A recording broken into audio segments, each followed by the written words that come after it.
Ticket বিক্রির একটা কথা বলা হয়েছে। মাননীয় স্পিকার, একটু প্লিজ। কোরআন মাজিদে একটি আয়াতকে কেন্দ্র করে এটা ভুল বুঝাবুঝি হচ্ছে। আল্লাহ তাআলা সূরা তওবার 111 নম্বর আয়াতে বলেছেন যে আল্লাহ তাআলা জান মালকে কিনে নিয়েছেন জান্নাতের বিনিময়ে। এটা আল্লাহর কথা।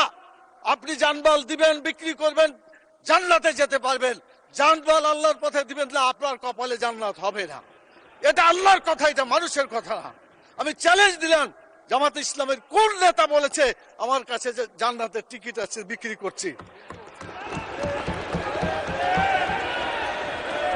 মাননীয় প্রধানমন্ত্রীকে জবাব দিতে হবে কেন তিনি এটা বলছেন।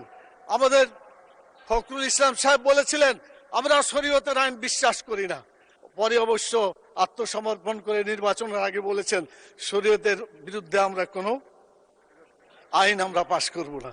তো ধন্যবাদ ওনাকে, অন্তত তওবা করে ফিরে এসেছেন। আমরা আল্লাহর আইন চাই, আপনারা আল্লাহর আইনের বিরোধিতা করবেন না বলেছেন। অতএব আসুন বাংলাদেশে মানুষের আইনের কবর রচনা করে কোরআনের আইন প্রতিষ্ঠা করি রব্বুল আলামিন। আল্লাহ তাআলা আমাদেরকে সে তৌফিক দান করুন।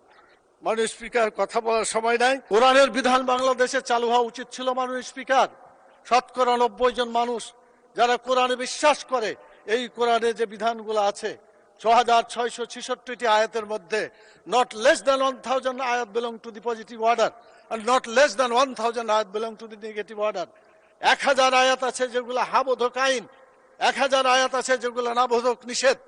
কোরআনের এই 1000 পজিটিভ এবং 1000 নেগেটিভ আয়াতগুলা বাংলাদেশে কায়েম করতে হবে, এটা আমাদের দাবি মাননীয় স্পিকার। এরপরে যে কথা আমি বলতে চাই মাননীয় স্পিকার, সেটা হলো আল্লাহ তাআলা যাদেরকে নির্বাচিত করেছেন, হুকুমের ক্ষমতা দিয়েছেন, সূরা হজের 41 নম্বর আয়াত। মাননীয় প্রধানমন্ত্রী আছেন, তার দৃষ্টি আকর্ষণ করে সকলকেই বলতে চায় আল্লাযীনা ইম্মাক্কান্নাহুম ফিল আরদি আকামুস সালাত ওয়া আতাউয যাকাত ওয়া আমারু বিল মারুফ ওয়া নাহাউ আনিল মুনকার।